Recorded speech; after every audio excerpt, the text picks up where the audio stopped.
Merci pour la confiance, la fidélité que vous renouvelez à votre émission, la grande émission, c'est qui se passe au Congo. Je sais que vous êtes très nombreux en train de nous suivre de partout dans le monde. Vous nous suivez via notre chaîne YouTube, mais je vous demande de vous abonner pour suivre régulièrement nos émissions. En soit, écrivez Papi Mbamba. Vous verrez toutes nos émissions. Merci, vous nous suivez à Kinshasa, je disais la capitale de la République démocratique du Congo. Je ne saurais pas citer, je sais que dans tous les coins, alors vous êtes très nombreux en train de nous suivre. Vous nous suivez depuis Brazzaville. Merci, je vois toute l'équipe technique est au grand complet. Ce soir pour vous tenir compagnie, il s'agit de Justin Bendel à la réalisation. Patrick Eboli aussi est là derrière le caméra. Samin Sumbu est à la coordination. La présentation, c'est moi. Je m'appelle Papi Mbamba, le vrai Congolais. C'est parti pour ce soir. J'ai reçu monsieur Pierre Longa, à qui j'ai dit bonsoir monsieur. Bonsoir mon frère, bonsoir à tous et à téléspectateurs, j'ai dit bonsoir à vous. Monsieur Pierre Longa, c'est un journaliste, analyste indépendant, analyste indépendant. Il est responsable du magazine La Voix de la Jeunesse.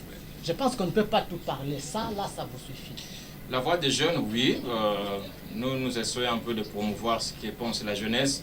Voyez-vous, à un certain moment donné, si dans une société, les grandes personnes estiment ou pensent que les jeunes n'ont pas de quoi imaginer pour leur destin, leur lendemain, nous avons créé cet espace, ça passe sur Congo Media Channel chaque jeudi à 21h. Nous accordons la parole à la jeunesse pour que les jeunes nous disent qu'est-ce qu'elle pense, la jeunesse, qu'est-ce qu'elle pense pour demain, qu'est-ce qu'elle pense par rapport à l'évolution de la société et dans tout ce qui se passe, quelle issue prendre justement pour qu'on y arrive à enterrer à douceur. Voilà. Très bien, monsieur Pierre Longa. Nous avons aussi madame Bichette à qui je dis bonsoir madame. Bonsoir Papi, bonsoir à tous nos téléspectateurs qui nous suivent et qui me suivent en cet instant. Madame Bichette Lueso est cadre de l'INC. Oui, l'Union pour la Nation congolaise de l'honorable Vital Kamerhe. Comment la vie de votre parti d'abord? Non, le parti évolue très bien. Le parti évolue bien. Vous êtes aussi déjà à l'Union sacrée parce que vous étiez dans Cache. Je crois qu'automatiquement, vous êtes à l'Union sacrée. Automatiquement, parce que nous faisons partie du Cache. Très bien, avec nos invités, nous allons parler de l'actualité politique, comme nous intitulons notre émission, c'est qui se passe au Congo. Mais qu'est-ce qui se passe au Congo? Vous avez la réponse, c'est le massacre en répétition à l'est du pays. Ça, c'est un problème qui dérange l'opinion. On verra aussi l'affaire 12 millions de dollars à l'Assemblée nationale pour l'organisation de la session extraordinaire. Nous allons également parler de la libération par la grâce présidentielle de certaines personnes, entre autres, ils étaient comme au nombre de 23, et dit qu'Append aussi faisait partie. Mais vers la fin, on verra s'il y a le temps, on mettra aussi un mot pour la rentrée scolaire qui n'a pas été effective pour ce deuxième trimestre. Ainsi dit, je commence avec monsieur Pierre Longa. Je ne pouvais pas tout commencer sans avoir parlé de l'union sacrée. Mais je ne vous donne pas beaucoup de temps. Je vous donne juste une phrase, parler de l'union sacrée. Parce que tout le monde en parle. Ça, c'est la chanson que nous chantons maintenant. Union sacrée, union sacrée, union sacrée. Que comprenez-vous de l'union sacrée et que pensez-vous de l'union sacrée? Que pouvez-vous prophétiser pour l'avenir de l'union sacrée? Vous avez la parole. Je suis très content parce que nous avons un président qui parle très bien. Nous avons un président qui a de très belles initiatives. Nous avons un président qui parle avec cœur. Lorsqu'il vous parle, vous avez envie vraiment de l'écouter. Mais lorsqu'il parle de l'union sacrée, j'ai envie de comprendre exactement en quoi cette union sacrée est fondée. C'est vrai, il a dit sur certaines bases. Vous voyez, la refondation de l'État, la paix, la sécurité, la diplomatie, etc. Mais dans le fond, quelqu'un dit l'union sacrée risque d'être FCC bis. Je ne sais pas. Ceux qui y vont, d'ailleurs, il faut dire qu'aujourd'hui, avec l'Union sacrée, il y a certaines élan qui commencent à se délier. On ne sait pas en quoi exactement cette union est fondée. Y a-t-il une organisation structurée, quelqu'un qui est là, un secrétaire, il y a quelqu'un qui fait ceci, qui fait cela? On n'en sait pas. Mais, avec les bonnes intentions du président de la République, nous souhaitons peut-être un bon avenir à cette union sacrée, espérant qu'en 2023, le président Tshisekedi ne va pas revenir nous dire que vous avez vu, le FCC m'a bloqué, l'Union sacrée m'a bloqué, donc donnez-moi encore un autre mandat. Nous espérons vraiment, Monsieur le Président, que l'Union sacrée dont vous avez initié attirera un bon port, surtout, et nous donnera des résultats que nous attendons, nous, populations qui souffrons au quotidien. Merci beaucoup, Madame Bichette Luesso. Vous avez juste une phrase aussi concernant l'Union sacrée, rapidement. Oui, bon, l'Union sacrée aujourd'hui a fait appel notre président de la République, Félix Antoine Tshisekedi Tshilombo, ce n'est juste que appel à la conscience. Appel à la conscience, c'est-à-dire que vous devez venir servir le peuple. Tout ce qui s'était passé auparavant, que ça ne puisse plus se reproduire. Voilà pourquoi on ne peut pas diriger un pays. Un pays n'a jamais eu deux chefs. Nous n'avons qu'un seul chef. Le président de la République, voilà pourquoi il a fait cet appel. Ce n'est qu'un appel jusqu'à la preuve du contraire. Ce n'est qu'un appel, voilà pourquoi ils se sont repentis et ils sont en train d'adhérer à la vision du chef de l'État. Très bien, merci beaucoup. Entrons maintenant dans les vifs du sujet. Le massacre répétitif ou en répétition, répétitive ou en répétition à l'est du pays. Qu'est-ce qui ne va pas avec l'est de notre pays? Toujours, il y a des cas de s'enregistrer, il y a des histoires qui ne marchent pas. Qu'est-ce que vous comprenez? Qu'est-ce que vous pensez pour l'est du pays? Vous avez la parole, Monsieur Pierre. Vous savez, mon frère Papi, parfois les larmes coulent lorsqu'on me parle de l'est du pays. Lorsque je vois les images qui nous parviennent au quotidien. Moi, j'ai habité Kamituga, j'ai habité Goma, Bukavu, Butembo, voire Kisangani. Lorsque je vois les images qui me proviennent chaque jour, les photos, les vidéos qui nous parviennent, je me pose toujours la question si nous avons vraiment des dirigeants qui se soucient de la population dans ces pays. Parce que c'est une histoire qui remonte pas, qui n'a pas commencé d'aujourd'hui. Ça remonte des décennies. On nous parle toujours des morts, des groupes armés, des ADF qui tuent au quotidien, des Maïmaï, des ceci. Mais que font nos autorités exactement? Chaque jour, on tue les femmes, on viole, on vole, on détourne. Mais vous avez des dirigeants qui ont seulement de bonnes intentions. La paix va revenir. Mais est-ce que nous, on a besoin des mots? On a besoin de l'action. Nous sommes fatigués. Parfois, il y a des gens qui vivent à Kinshasa qui n'ont jamais connu l'Est du pays. Peut-être que si vous voyez les images via les réseaux sociaux, vous avez comme impression que ce sont des images truquées, montées de toutes pièces. Mais nous avons vécu, nous avons des familles à l'Est du pays. Lorsque ces gens vous disent comment ils vivent, c'est catastrophique. Je me dis, bon, finalement, jusqu'où irons-nous? Nous avons un président de la République. Dans tous ces discours, vous l'avez déjà vu, entendu, accuser un des pays voisins qui nous attaque. Que le Rwanda qui m'attaque, j'accuse le Rwanda dans cette instance internationale. Nous avons des troupes qui sont soutenues par le Rwanda, qui sont soutenues par l'Ouganda et tous les pays qui nous entourent. Vous avez entendu un jour le président de la République, même le Premier ministre, qui reste muet depuis qu'il est au pouvoir, je ne l'ai jamais vu prendre un discours pour, par exemple, condamner ce qui se passe à l'est du pays, en dehors de prendre un discours par son porte-parole pour condamner son chef direct, qui est le président de la République. Je me dis, mais finalement, est-ce que notre destinée a été bâclée? Nous avons mal choisi nos autorités, ou soit nous avons été ensorcelés? Qu'est-ce qui se passe, mon frère? Nous avons plusieurs provinces à l'est du pays. C'est chaque jour qu'on tue. Lorsqu'on demande, les groupes sont identifiés. Car à l'est du pays, aujourd'hui, nous avons plus de 150 groupes armés. Que font nos autorités? Nous, d'ailleurs, le président Tshisekedi, aujourd'hui, dans quelques jours, sera le président de l'Union africaine. Espérons peut-être qu'à ce moment-là, qu'il aura le courage d'aller dénoncer que c'est le Rwanda. J'ai apprécié un peu le mot de M. Mouzito qui dit qu'il faudrait que la RDC déclare la guerre ouverte avec le Rwanda. C'est pas possible. Un parent, chaque jour, on tue tes enfants, on viole ta femme, on viole tes filles, et je ne sais pas, on malmène tout le monde. Mais vous vous taisez, vous seulement vous réclamez, non, en tout cas nous sommes accusés. Mais que faisons-nous, ces pays? C'est malheureux si on continue ainsi. Je pense que À un certain moment donné, il faudrait que la population ouvre les yeux, se réveille pour dire on en a, c'est tout, c'est tout. Très bien, à un certain moment, il faudra que la population ouvre les yeux pour déclarer et dire qu'on en a assez. C'est la parole de M. Pierre Longa qui dit, Madame Bichette, l'ami a dit que la guerre ou le massacre, les histoires de l'Est ont commencé depuis longtemps. Mais pourquoi ça ne peut pas prendre fin? Pourquoi? Et qu'est-ce qu'il faut faire? Vous êtes du cash, vous êtes du pouvoir. Pourquoi vous n'arrivez pas, je dis vous n'arrivez pas à maîtriser, à finir ces histoires-là? Vous avez la parole.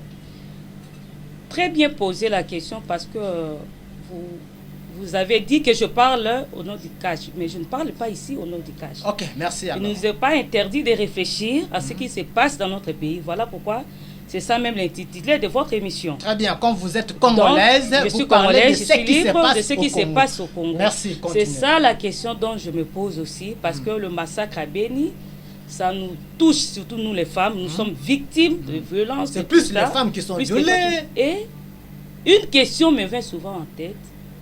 Il y a massacre, non pas parce qu'il n'y a pas eu affrontement. Oyoki ka batu bayaki babomi affrontement et ça la makate bayibi, mais il n'y avait pas eu affrontement il y avait entre il y a des groupes armés congolais et je me demande la question, les élus de ces contrées sont ici, ils n'en parlent même pas. Ils auront les 12 millions de dollars d'ici là pour l'organiser. Non, j'avance, ils n'en parlaient pas et je me demande, sont-ils complices? Parce qu'il n'y a pas affrontement. Mais qu'est-ce qui s'est passé ça aussi? Donc, la réponse, c'est aux autorités de nous répondre. Est-ce que la FARDC n'a pas suffisamment de moyens pour défendre le parti de notre pays qui souffre, qui date de longtemps? C'était un peu ça ma réflexion. Merci maman, merci monsieur Pierre. Qu'est-ce qu'il y a au juste avec l'armée congolaise? Qu'est-ce qu'il y a au juste? C'est une faiblesse? C'est manque d'organisation? C'est manque de moyens? Qu'est-ce qu'il y a? Il n'y a pas longtemps, il y a eu remaniement des généraux, il y a beaucoup de choses. Mais apparemment, c'est pas un jour on va se réveiller, Kinshasa aussi parti, c'est pas qu'est-ce qu'il y a? Vous savez, si j'étais le ministre de la Défense, la première chose que je ferais, c'est de démissionner. Si j'étais un général, en tout cas, j'abandonnerais l'armée toute ma vie et rester civil. Parce que moi, je ne comprends pas. On est ministre de la Défense. On est général. Pour défendre la peut-être nation. Ils peuvent accuser, non, on ne nous donne pas de moyens. Mais démissionner, c'est la simple des choses. Les gens sont tués chaque jour. Que font-ils exactement? À part ces cantonniers dans des types ici à Kinshasa, voyager en Europe et revenir. Mais les gens sont tués auxquels vous avez été votés. Vous êtes nommés pour cela. Mais c'est comme s'ils ferment les yeux. Les généraux sont là. Bon, au Congo, vous voyez, lorsqu'on parle contre un général, attention, vous risquez descendant de l'émission, vous ramassez et puis tu es fini. Mais je suis malheureux parce que nous avons des généraux qui n'ont pas le courage de démissionner lorsqu'ils ne sont pas ravitaillés, par exemple. Vous n'avez pas les moyens à votre disposition. Vous n'avez pas l'argent. Vous n'avez pas tout ce qu'il faut pour vous mesurer face aux ennemis. Mais démissionner, c'est simple que cela. On peut prendre quelqu'un, on le remplace, on voit ce qui se passe. C'est comme les choses se font en politique. Vous avez un mandat, il y a quelques années, ça ne va pas vous quitter, quelqu'un d'autre. Et ça passe. Mais nos généraux, nos ministres n'ont jamais eu ce courage-là. On tue. La première intervention, vous sentez, ce sont les autorités qui semblent minimiser. Non, il y a eu quelques enseignants qui ont été maîtrisés. On a tué quelques personnes. Mais la situation est au contrôle. Chaque jour, la situation est au contrôle, mais on tue quand même. Je me dis sincèrement, bon, il est difficile de décourager tout le monde, mais nous devons quand même, j'insiste, que la population congolaise doit quand même se prendre en charge, comme le disait Etienne Tshisekedi de Reste-Mémoire. Alors, chaque jour, lorsqu'on tue, on tue et papa. Et ceux qui sont censés mettre de l'ordre dans la famille ne l'aiment pas. Je crois que les enfants eux-mêmes doivent se prendre en charge. Merci. Toujours vous continuez à dire que les Congolais se prennent en charge. Madame Bichette, je veux proposer des pistes de solutions peut-être pour finir ces histoires de l'Est. Bon, les pistes de solutions, je crois bien que vous avez lu les rapports mapping. J'ai vu les noms de quelques généraux cités et j'ai vite compris qu'il y a complicité. que le président de la République, Félix Antoine Tshisekedi Tshilombo, c'est lui qui est le garant du bon fonctionnement des institutions. Et je ne crois pas que c'est à moi de lui informer de tout ce qui se passe. Je crois qu'il est suffisamment informé et je crois bien qu'il va prendre toutes les dispositions nécessaires afin d'en finir avec ce qui se passe à Beni. Une autre question. Vous aviez soulevé quelque chose, les élus de ces coins-là. Même pas les élus d'une façon générale. Ici, il y a un silence. On parle de certaines choses pendant que les gens sont en train d'être ravagés, massacrés. Qu'est-ce que vous pensez et qu'est-ce que vous pouvez dire aux élus de ces coins-là qui vous suivent maintenant? Aux élus de ces coins-là. Parce que d'ici là, ils vont rentrer, je crois, en 2023. Bien sûr, ils vont rentrer dans leurs fiefs respectifs. C'est ça. Mais, c'est ce que moi je le demanderais aux élus, d'avoir cet amour-là.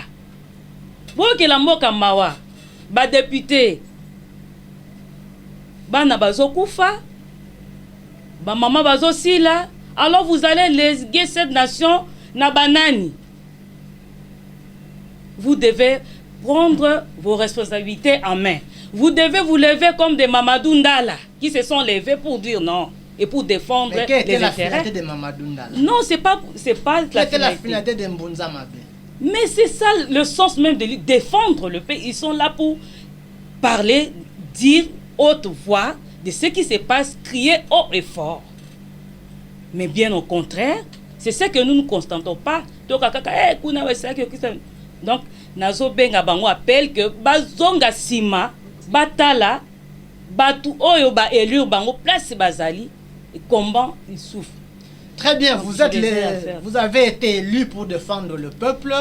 Pensez à ce peuple-là, pensez à eux. Monsieur Pierre Longo, les propositions, qu'est-ce que vous pouvez proposer pour peut-être, je dis bien peut-être, finir avec ces histoires-là? Ça, c'est la première question. La deuxième question, comment comprenez-vous qu'il y a des massacres qui se font ailleurs, mais chez nous, à Kinshasa, ici, c'est comme si on n'en fait pas en visu? Vous savez, d'abord, j'ai une pensée pieuse à mon grand frère Mouinou Zambi, député. C'est parmi les députés, sans faire sa publicité ici, mais parmi les députés qui ont quand même le courage, lorsque ça ne va pas, ils vous disent que ça ne va pas. Lorsque ça ne va pas, malheureusement, vous avez une assemblée générale dont on connaît comment ça fonctionne. Lorsqu'il y a une enquête parlementaire, une émission parlementaire, on cherche à bloquer cela pour qu'on ne découvre pas exactement ce qui se passe à l'est du pays. Mais la vraie solution, je crois, que Mozitou avait une part de vérité. La RDC doit prendre courage et ouvrir la guerre ouverte contre le Rwanda, contre l'Ouganda, tous ces pays qui nous tuent. Est-ce que vous avez remarqué, d'ailleurs parce que nous parlons seulement de l'Est du pays, combien de fois on a chassé les gens de Brazzaville ici? Combien de fois on a refoulé les gens de l'Angola? À l'époque, nous avions un chef au Kitou, nous qui était le ministre des Affaires étrangères, vous dit non, nous allons répliquer une réciprocité. Qu'est-ce qu'on en avait fait? Donc c'est mal le Congo où on tue ses fils, on tue ses filles, qui ne réagit pas. Mais à un certain moment donné, nous aussi, on peut se réveiller et on dit en tout cas tout étranger, vous quittez le pays parce que vous nous tuez chez nous aussi vous ne venez pas. C'est ça aussi la réciprocité. Et en droit, c'est permis, lorsque quelqu'un vient te tuer avec une machette, vous avez une autre machette, vous le tuez aussi. C'est correct, ce n'est pas un péché. Alors, à un moment donné, je crois que il faut que le président de la République, ensemble avec son gouvernement, y compris les élus, l'Assemblée nationale, vote des lois, par exemple. J'ai félicité un président, peut-être aujourd'hui, qui a chuté très mal, Donald Trump, qui pensait mettre un mur entre eux et leurs voisins. Pourquoi la RDC ne peut pas réfléchir à ce sens-là? Comme chaque jour, on a tué, je sais, personne aujourd'hui ne peut nous dire exactement combien de personnes on a tué à l'est du pays. Pourquoi ne pas penser un jour, par exemple, qu'on construit ces murs entre nous et le Rwanda, pour qu'on puisse surveiller toutes les entrées? Oh là, si les gens entraient comme ça, on tue, les gens s'enfuient, demain on dit non, on va mettre la paix. Finalement, je crois que le président de la République doit prendre ses responsabilités. Non seulement qu'il nous donne des discours, des chapelets, des bonnes intentions, je vais faire ceci, je vais faire ceci, je vais mourir pour la paix à l'est du pays, mais concrètement, qu'est-ce qu'il fait? Je vais amener l'état-major à l'est du pays depuis qu'il est au pouvoir. Après avoir accusé le FCC, bon, il est maintenant là-bas, on attend, peut-être l'état-major sera amené à laisser du pays vers les derniers jours de son mandat. Bon, espérons. Très bien, merci beaucoup. Nous entrons dans notre deuxième point, affaire 12 millions à l'Assemblée générale. Madame Bichette, le bureau d'âge organise la session extraordinaire, a besoin donc, doit dépenser 12 millions de dollars pour l'organisation. Vos estimations et vos impressions? Bon, par rapport à ce sujet, moi je crois que les téléspectateurs qui nous suivent, nombreux, donc lorsque tu défends quelque chose qui est correct et logique, directement on te qualifie, soit au Komi Moutouyaboé, soit au Komi, alors que c'est pas ça. Moi je dirais ceci. La session extraordinaire de l'Assemblée nationale a voté un budget de 12 millions. Dans ces 12 millions-là, il y a 500 députés nationaux. Un député national touche au moins, si je ne me trompe pas, 8 500 000. Prenez d'abord cet argent fois les 500 députés à l'Assemblée nationale. La mégestion de Mme Mabunda, elle-même l'a reconnu. Elle a aussi demandé le pardon au peuple congolais. Qu'il avait mal géré l'Assemblée durant 4 mois. Les députés n'ont pas été payés. Dans ces budgets-là de 12 millions inclus, le bureau d'âge va devoir payer le 2 mois d'arriéré dans ces 12 millions. Le bureau d'âge va organiser l'élection du bureau définitif. Et chaque candidat du bureau de l'Assemblée doit être financé par l'Assemblée nationale. Les assistants parlementaires donc sont payés dans les 12 millions. Donc selon vous c'est normal? Non, je ne parle. Vous m'avez posé la question. Je vais avancez dans les détails et puis nous allons aboutir après. Et puis, l'institution l'Assemblée nationale, dans son ensemble, a plus de 2000 membres. Pendant toute cette période, ils seront payés dans les 12 millions. Cette période de combien de temps? Parce qu'on va comparer aussi avec les salaires des enseignants pendant ce temps-là. Moi, je ne suis pas là pour comparer. Vous m'avez demandé la session extraordinaire. Moi, je ne parle pas de la comparaison. Je dis ce qui se passe là-bas. Pourquoi Mbosso a fait ce budget-là de 12 millions. Voilà pourquoi je dis, et c'est concret, c'est ça. Merci beaucoup, madame. Et nous avons besoin que ce bureau soit, le bureau définitif soit d'abord là, et puis on va voir ce qui va se passer. Très bien, merci madame Bichette. Je viens à monsieur Pierre Long. Non, je n'ai pas encore posé la question. Attendez la question, ne soyez pas pressés. 12 millions de dollars demandés, exigés par le bureau d'âge, en voyant la situation de tes jeunes que tu encadres dans... Tu dis quoi? La voix des jeunes. Dans la voix des jeunes, là. Tes jeunes que tu encadres. Quand tu as eu ces messages-là, en comparant avec la vie de tes jeunes que tu encadres, qu'est-ce que tu as pensé et quelles sont tes impressions? Tu as la parole. Je me dis toujours que je suis le plus malheureux peut-être autour de cette table, parce que j'ai comme impression que c'est comme si nous ne réfléchissons pas par rapport à ce que nous vivons et ce qui nous attend demain. J'ai essayé un peu de faire une comparaison simple. Madame venait tout à l'heure de dire, c'est à l'heure d'un député, elle a comparé à 8 millions quelque chose de 1000 francs congolais. Vous avez un enseignant qui ne même pas payé 200 000 francs. Les policiers, je ne sais pas si on paye combien aujourd'hui. Hein. Faites cette expérience. Allez dans n'importe quel je sais pas, magasin, boutique, vous trouvez un policier devant. À la sortie, oh,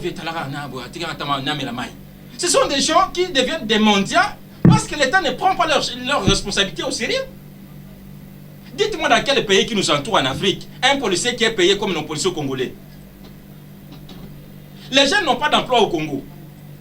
Vous avez des gens qui souffrent au quotidien. Les militaires aujourd'hui, nous les accusons d'être incapables, non parce qu'ils sont incapables, mais parce qu'ils n'ont pas les moyens suffisants pour se défendre. 12 millions de dollars, mon Dieu. Je me suis dit, lorsque j'ai entendu ça, je me dis, bon, si c'est 12 millions de francs congolais, c'est encore on peut évaluer ça. 12 millions de dollars. Et c'est à quelle période? Pendant un mois. Seigneur. 12 millions de dollars. Prenez des... Je peux déborder. Je prends même un enseignant qui est payé, par exemple, 150 $. Ça veut dire que les 12 millions, on va payer tous les enseignants du Congo. C'est sérieux quand même. Pendant ce temps, on favorise une équipe de gens qui s'estiment qu'à part eux, la vie n'existe pas au Congo. Ce sont les députés. Parce qu'il y a une session exceptionnelle. Je me dis, bon, en fonction de quoi, ils ont dit, un salaire d'un député c'est autant, d'un enseignant c'est autant. Ça veut dire, on est en train de mépriser les gens. Vous voyez? Alors, si nous continuons avec des gens comme ça, demain ils vont revenir. Non, vous avez vu, nous avons fait ceci pour vous, on a voté telle loi pour vous. Mais dans le quotidien de la population, qu'est-ce que nous on en bénéficie? 12 millions de dollars, mon Dieu. Est-ce que vous savez qu'avec 12 millions, on peut avoir 12 km de route? D'ailleurs, c'est une route qui ne demande même pas 1 million pour sa réhabilitation. Déjà, avec 700, 800 000, on peut réhabiliter une route. 500 000 d'ailleurs. Vous avez 12 millions. Oh, ça peut se faire beaucoup de choses. Ah, je suis allé au marché central ici pour comparer quelque chose de ça. Vous avez des montagnes, des immondices qui sont là. J'ai publié un reportage. J'ai eu même des agents de l'hôtel de ville qui sont venus m'arrêter. Non, pourquoi vous avez publié les reportages? Parce que ça atteint à l'autorité. Qu'est-ce que tu allais faire? Tu allais cacher ça? Donc, il faut que nous nous habituions avec les immondices. Il faut qu'on s'habitue avec des routes qui sont impraticables. Il faut qu'on s'habitue avec les gens qui souffrent au quotidien parce qu'il n'y a pas d'emploi. Et l'argent est canalisé par une équipe de gens, des députés. Attention, la Constitution, à son article 64, dit nous avons le droit de mettre hors d'état de nuit tous ces mondes qui veulent s'encapaler de pouvoir par la force. Moi, je ne comprends pas. 12 millions, mais je me dis, bon, si au nom de la nation, au nom de la paix, au nom du partage de la peine que tous nous souffrons au Congo, les députés peuvent dire non, non, pendant cette session parlementaire, bon, nous acceptons par exemple, à la place de 12 millions, bon, on peut prendre même 12 000 $, bon, on se partage chacun temps soit peu, et autre argent, on peut aller à autre chose. Jamais. Ils sont prêts, surtout les députés proches du FC, ils sont prêts à accuser, il y a un dépassement budgétaire à la présidence. Mais eux-mêmes aussi, 12 millions. Et lorsqu'on suit cette affaire de prêt, on dit non, ces montants-là, selon ces montants-là, c'est montant habituel. Ça veut dire, vous voyez comment les députés nous ont joué en bourrique, chers téléspectateurs. Ces montants, depuis Mabunda, qui voulait donner des leçons à tout le monde, qu'elle qui gère bien le pays, avec elle tout marchait bien, 12 millions de dollars pour une session extraordinaire. Je me dis, bon, d'accord. Si aujourd'hui, avec Covid-19, on dit non, les enseignants ne peuvent pas enseigner, on donne les enfants le cours à distance. Ça qu'on peut aussi mettre 12 millions de dollars pour tous les enseignants qui enseignent les élèves en distance parce qu'il y a Covid. Si pour les enseignants, il n'y a pas d'argent. Pour les infirmiers, il n'y a pas d'argent. Pour les policiers, nous savons que vous avez là, vous souffrez. Pour les militaires, on cherche encore les efforts. Mais finalement, je suis malheureux. Sincèrement. Merci beaucoup. Très bien, vous êtes malheureux parce que vous ne comprenez pas. Madame, ici, l'ami a dit, selon les autres, les 12 millions, là, c'était un montant qui a commencé depuis longtemps, depuis l'époque de Mabunda. Mais comment, cette fois ici, cette information est sortie? Qu'est-ce qui ne va pas dans ces histoires-là? Bon, vous savez, messieurs les journalistes, nous sommes dans un régime où chacun cherche à tirer les draps de son côté. Très bien. Cherche des boucs émissaires partout, par-ci, par-là. Il y a des bons parleurs qui disent jour et nuit au nom du peuple pendant qu'eux-mêmes, ils sont là et ne font rien. Ils se disent élus du peuple, mais en réalité, ils bénéficient les 12 millions. Ouais, ils bénéficient, ils font ça. Moi, je ne donnais que la justificative de ces montants. Loin de l'organisation que le bureau d'âge, avec son fameux montant de 12 millions que j'ai pu décortiquer tout à l'heure là. Et je me rejoins à ce que vient de dire monsieur Pierre. Vous savez, ce n'est pas à ce moment que nous allons commencer à aborder des sujets lorsque Mbosso a publié les 12 millions. Donc les gens ne cherchent qu'à récupérer. à récupérer. Donc, à mon information, il commence à créer, alors que Bateau Bazo Gang... C'est ceux qui avaient commencé. Oui, c'est pas Bateau Bazo Gang, ce sont eux qui en bénéficient. Mais pourquoi cette fuite-là, voilà pourquoi sortie, c'est comment? Qu'est-ce qui ne va pas là-bas? Qui a sorti cette... Hier, c'était FCC avec les autres. Ça se passe maintenant. Mais on ne savait pas que l'organisation on ne savait pas parce que nous sommes dans un régime où chacun cherche... Bon, je dirais que c'est une bonne guerre.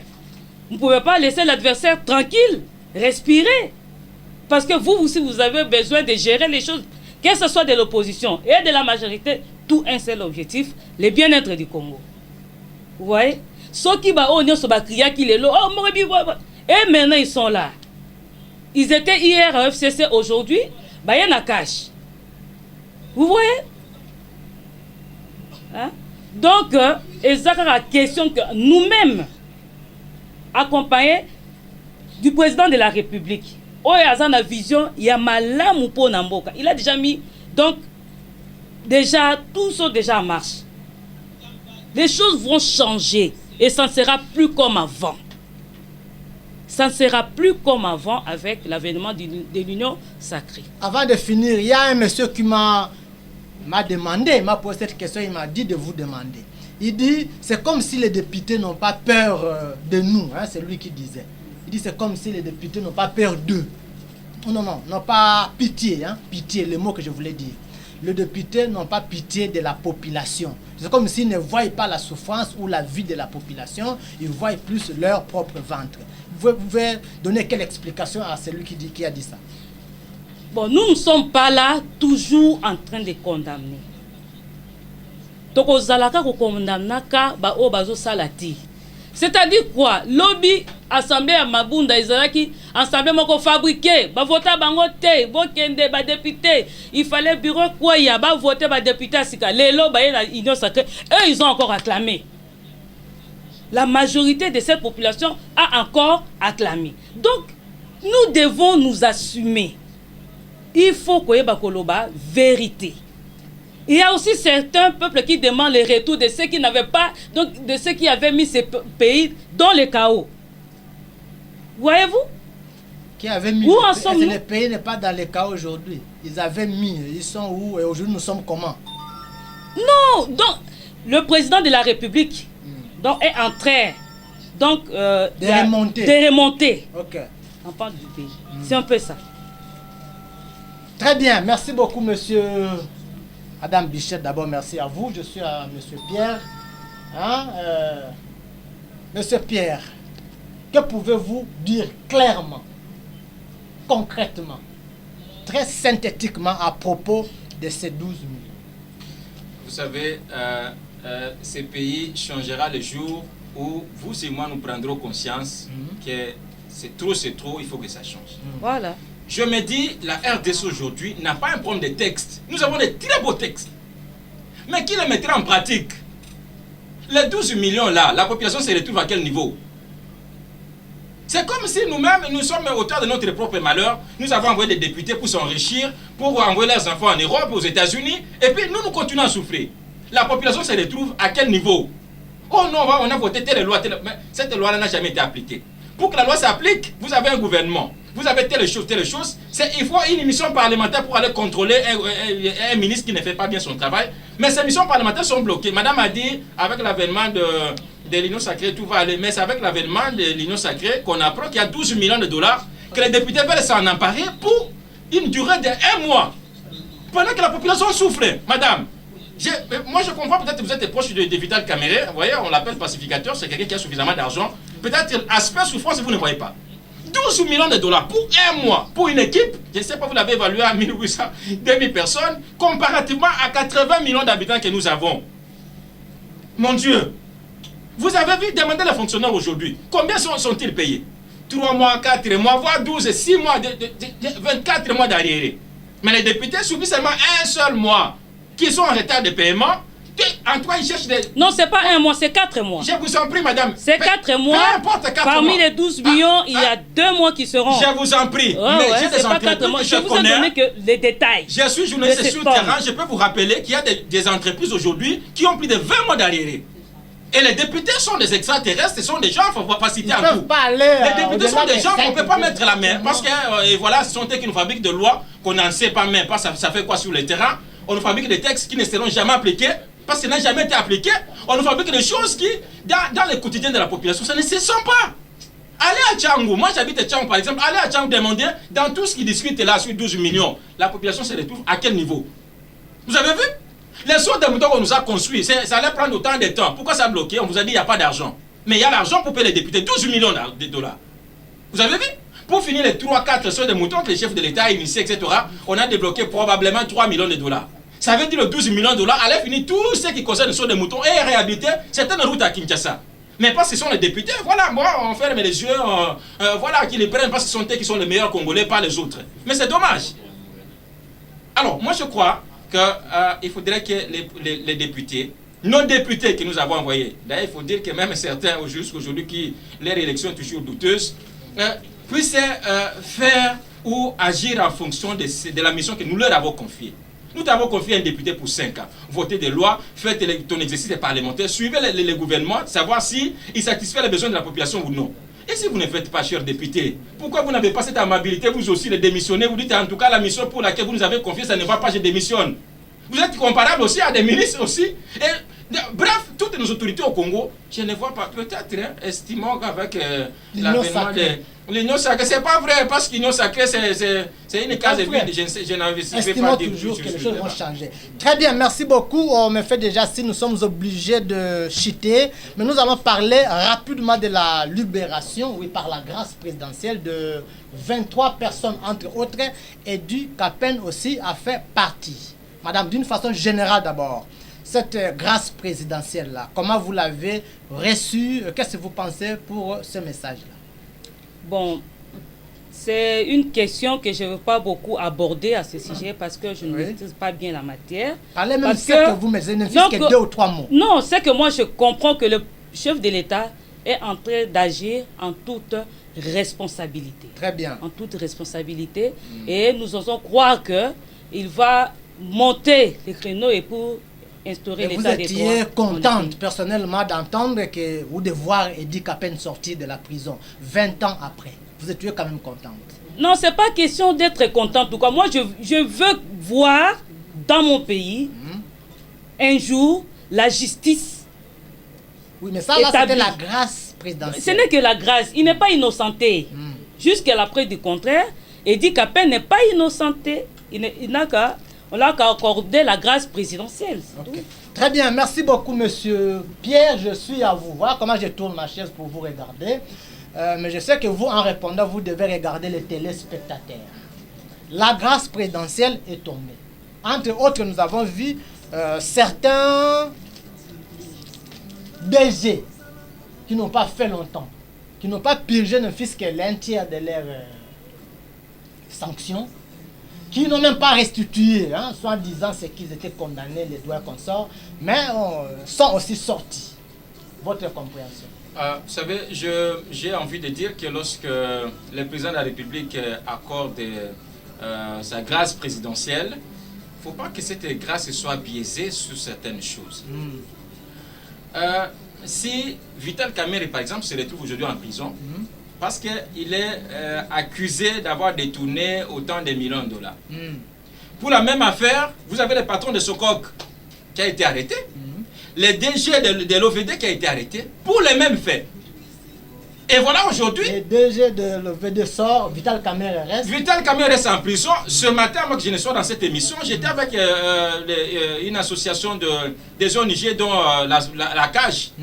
Me dit, ils sont allés déposer une requête auprès du procureur près de la Cour de cassation pour que les DDG là rentrent en prison. C'est anormal. Comment ça? Si, vous savez, au début, je t'ai dit que je suis libre. Lorsque je viens dans un plateau de télévision, je parle. Je suis indépendant pour que je me sente libre de mes opinions. Vous avez vu? Il est vrai que dans mes analyses, d'ailleurs avec ma conseillère sur le plateau, j'ai semblé un peu la chrétienne, mais il y a certaines choses qu'on doit dire non si elles sont non. Vital Kamerhe accusé pour avoir détourné l'argent. Dans le même fait, même infraction, même complot, vous avez les DG de Sokok et les DG de l'OVD qui sont arrêtés avec lui. Mais voilà une grâce. Les deux messieurs sont, Vital Kamerhe reste en prison. Lorsqu'on suit cette affaire de près, ce que je dis revient de Maître Georges Kapamba, je n'invente rien. Il dit, cette affaire, le vice-ministre de la Justice et le ministre de l'Énergie seraient impliqués parce que ce sont eux qui ont inséré les deux noms pour que ces deux messieurs sortent. Vous imaginez? Dans la grâce. C'est à cause de cela qui sont... Vous imaginez? Les noms. Parce que dans la liste de ceux qui devaient être graciés, les deux messieurs ne figuraient pas. Aujourd'hui, on se pose la question, comment ces deux messieurs sont arrivés à sortir, quitter la prison? La CAGE, d'ailleurs, ça s'est passé même dans notre journal, la CAGE a dit, parmi les gens qu'eux soupçonnent, le vice-ministre de la Justice et le ministre de l'Énergie. Comment ça peut se faire? D'ailleurs, je lui ai posé la question de savoir, mais est-ce que ce n'est pas une complicité entre les patrons de la prison de Makala et quelques autres? Il dit, nous ne connaissons pas, mais ceux-là que nous soupçonnons sont ces deux personnalités citées-là. C'est inconcevable. Vous avez dit Kapende, par exemple, bon, qui a été accusé, mis en prison, bon, autant d'années. Gloire à Dieu pour certains, mais aujourd'hui, il faudrait que la justice aille un peu plus loin pour qu'ils nous disent, effectivement, Kedi Kapende ait le courage de dire aux Congolais si réellement il est auteur de tout ce qu'on accuse, de tout ce qu'on lui accuse. Voyez-vous? Il y a toutes les charges qu'on s'adresse contre lui qui nous disent effectivement qu'est-ce qui s'était passé. Depuis qu'on a arrêté Kedi Kapende jusqu'à aujourd'hui, il ne nous a jamais dit effectivement ce qui s'est passé. Hein. On a fermé les yeux, bon, non, voilà, il a tué l'ancien président de la République, il reste en prison. Mais je suis sûr que cet homme-là, le jour où il aura le courage et dénoncer effectivement ce qui s'est passé, beaucoup de choses vont changer dans ce pays. Très bien, merci beaucoup. Le jour qu'il aura le courage de dénoncer, peut-être beaucoup de choses vont changer dans ces pays. Madame, nous sommes avec le DG de Sokok de l'OVD qui sont sortis pendant que, je sais que vous ne serez pas chaud avec cette question. Vital Kamerhe reste encore en prison. Vous avez la parole. Et c'est par la grâce présidentielle. Comment la grâce peut... Je ne sais pas. Quel est le mot que je dois dire? L'acquittement de mon président national à qui je salue, l'honorable Vital Kamerhe, ne dépendra pas de la grâce présidentielle. Mais c'est plutôt une affaire de la justice. Parce que jusqu'à la preuve du contraire, la justice n'a pas prouvé la culpabilité du directeur du cabinet du chef de l'État. Ah, madame. Jusqu'à la preuve du contraire, je l'ai dit et je le répète. Là, je suis vraiment, je deviens très sérieuse. Je dis que la justice n'a pas jusque-là prouvé la culpabilité de l'honorable Vital Kamerhe. Comment? Quand il y a eu détournement d'argent, lorsque vous décaissez l'argent, combien que vous avez décaissé? 57. Vous avez remis qui? À Djamal. Djamal, avez-vous perçu la totalité de la somme? Si, qu'est-ce que vous avez fait avec cet argent? J'ai réalisé beaucoup de choses. Il y a des conteneurs qui arrivent d'ailleurs. Ils ont même. Libérez-moi que j'ai achevé ma mission en 3 mois. Qu'est-ce que moi je peux faire? Il a dit ouvertement. Alors, le dossier de FECA était en pénal. Là-bas, c'est pièce contre pièce et non pas pièce contre parole. Merci. Voilà pourquoi je demande l'implication du chef de l'État. Son partenaire. Pendant la nous n'avons pas vu ce que nous sommes en train de voir aujourd'hui.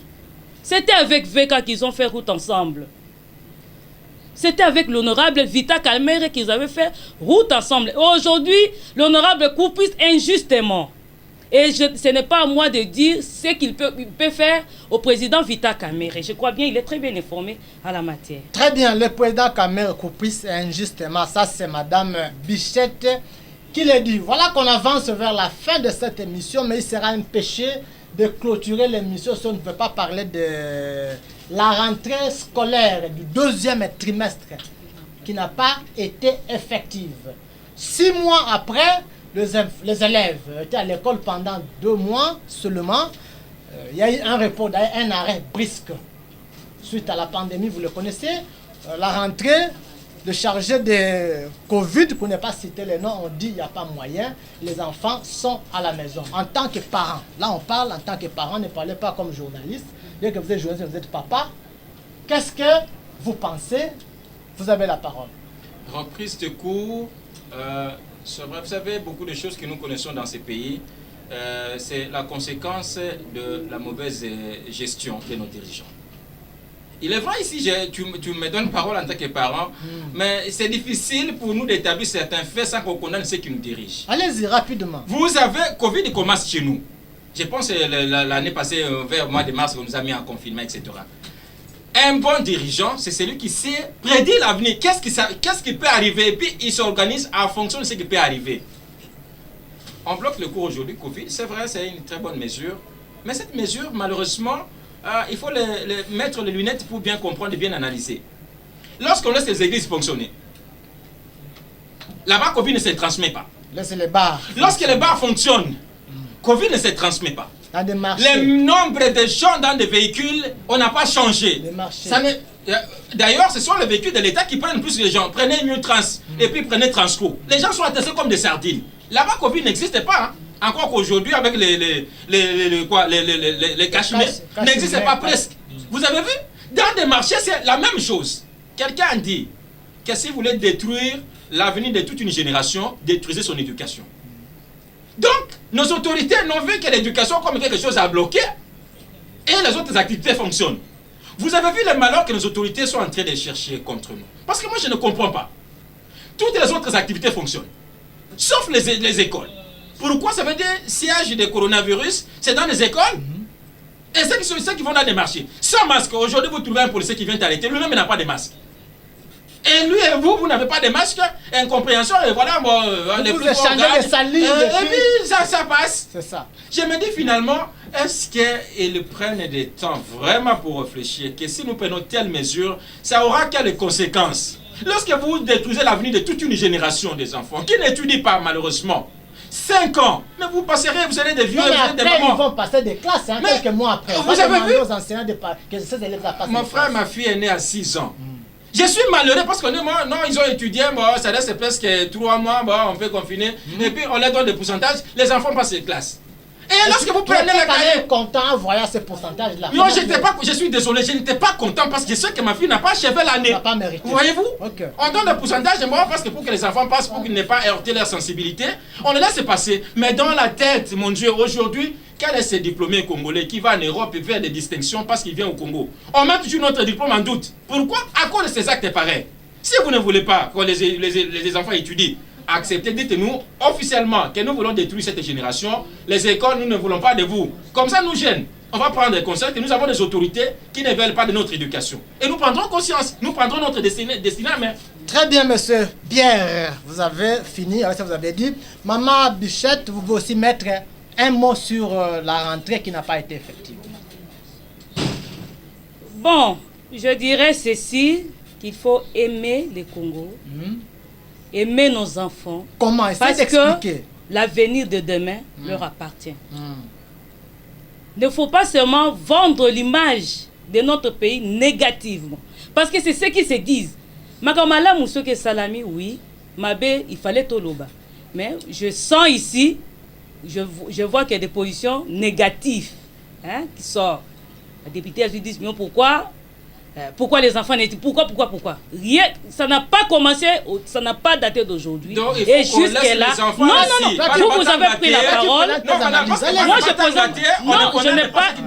j'ai dit, ce sont mes... Lorsque vous avez pris la parole, moi, je n'ai rien dit. C'est-à-dire qu'il fallait voir dans les angles positifs. Aujourd'hui, si nous ne faisons pas confiance à nos autorités qui sont là pour nous protéger, pour protéger nos enfants et pour protéger nos avenirs, je crois qu'on ne va pas avancer. Parce que jour et nuit, moi peut-être, quand je rentre, je vais dormir. Policier ne dort pas. Un policier ne dort pas. Il est là. Azalibanda, na garde la pluie, tout ça. Il essaie de pour que... Il faut aussi encourager ça. Il faut voir l'angle positif de l'autorité, les efforts qu'ils fournissent jour et nuit pour qu'enfin que les choses marchent. Nous ne sommes pas le pays le plus malheureux au monde. J'aime bien mon pays, la RDC. Je crois à son avenir et je crois bien que les choses vont changer. Parce que, bon, si aujourd'hui je parle de l'union sacrée de la nation, je fais allusion à des convictions religieuses et le président de la République avait confié ce pays entre les mains du Seigneur. Je crois bien que ce vent va passer, nos enfants vont reprendre le chemin de l'école et tout ira bien. Très bien, les enfants vont reprendre le chemin de l'école et tout ira très bien. Ça, c'est la parole de madame. Nous sommes presque à la fin. Mais j'ai un principe à l'émission. À chaque fois qu'il y a une émission, je ne peux pas laisser les invités sans avoir conclure. Vous faites la conclusion générale, que les téléspectateurs comprennent quelque chose de votre passage sur ces plateaux. Vous allez faire une phrase ou un mot sur le massacre à l'est du pays. Vous allez mettre aussi les mots sur l'affaire. Comment j'ai dit, 12 millions de dollars à l'Assemblée. Vous allez aussi parler de la grâce présidentielle. Enfin, sur la rentrée. Rapidement, vous avez la parole. Après ça, vous n'aurez plus rien à parler. L'Est du pays, j'ai perdu plus de 10 personnes de ma famille. Oui. Donc lorsque cette question se traite, ça m'affecte terriblement que j'ai envie de me laisser couler larmes. Je demande à ceux qui sont censés nous protéger, qui nous protègent. Le président de la République, les ministres de la Défense, les ministres de l'Intérieur, les services de sécurité, l'ANR, etc. Arrêtez de nous mettre en prison seulement parce que j'ai mis une opinion contre le président de la République. Mais arrêtez ceux-là qui viennent tuer chaque jour, voler, violer. Pardon, entre nous, c'est notre pays. Nous n'avons pas un autre pays, à part la RDC. Si nous ne parlons pas, c'est notre avenir qui est éteint. Ceux qui sont censés nous diriger, prenez toutes leurs responsabilités. Les 12 millions, je pense, chers députés, c'est trop. Pardon, c'est trop. Veuillez un peu revoir ces montants-là. Même si un député prenait même $500, le monde ne s'arrête pas là.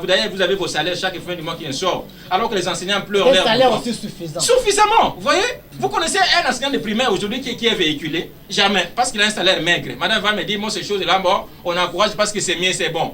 Je suis malheureux, madame. Alors, chers députés, voyez vos salaires. Réduisez ces montants pour que tout le monde se retrouve parce que nous n'avons pas un autre pays à part ces pays. Chef de l'État, vous avez pris l'initiative de libérer les prisonniers politiques. Songez aussi à ton confrère, ton compagnon Vital Kamerhe. Si réellement les deux directeurs de Sokok et de l'OVD ont été libérés par votre grâce, cher président, s'il vous plaît, que Kamerhe aussi quitte la prison. Sinon, ça sera injuste. Que les trois sont condamnés pour le même fait et les deux sont quittent la prison à cause de votre grâce et nous restons. Et le coup doit reprendre. Jeunesse, nous devons nous impliquer, nous devons nous lever en fonction, en respectant les lois du pays. Je ne dis pas de nous lever pour aller tuer, voler et faire des bêtises. Nous devons nous lever pour nous opposer si des décisions illégales se prennent contre nous. En tout cas, nous ne pouvons pas tolérer ça. Très bien, monsieur Pierre. Ça, là, c'est votre dernier mot. Madame Bichette, vous aussi, vous mettez votre dernier mot.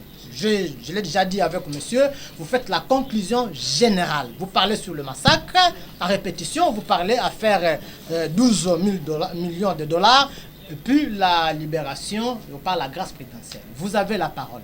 Et c'est la dernière parole, ce mot. Tout simplement, je nous demanderais d'aimer, d'avoir l'amour de ce pays. De croire en l'avenir et de mettre la main dans la pâte pour que les choses avancent. Nous devons aider notre président de la République. Ce n'est pas tout ce qui se dit que le président va prononcer là-bas, non. Ce qui m'a cambré sur le Kamala Mouté, sa président, que ici, les choses ne marchent pas. On le dit, souvent on le répète, mais dans tout ça, il faut seulement avoir l'amour du pays, servir la nation. Là, vraiment, c'est ça ma conclusion. Affaire 12 millions, un mot, il n'y en a pas?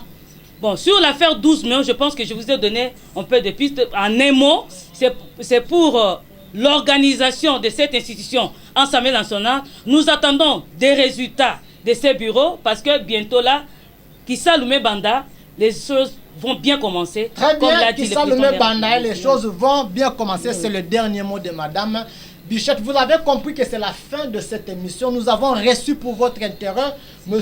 Pierre Longa. Je dis c'est un journaliste aussi, un analyste indépendant. Il est c'est pas le président, l'organisateur, le dirigeant, l'animateur de magazine. C'est comment la voix? La voix des jeunes. La voix des jeunes. Donc vous parlez plus pour les jeunes. De l'autre côté, nous avions reçu Madame Bichette Lesso. Elle est cadre de l'INC. Hein. Suivez-nous chaque mercredi, toujours à 22h15. Prenez-nous en rediffusion le jeudi à 16h15. On se voit prochainement, mais je serai avec d'autres invités. Je crois que j'aurai le même chapeau, la même cravate, mais aussi la même chemise. Je vous laisse. Portez-vous bien. Bye.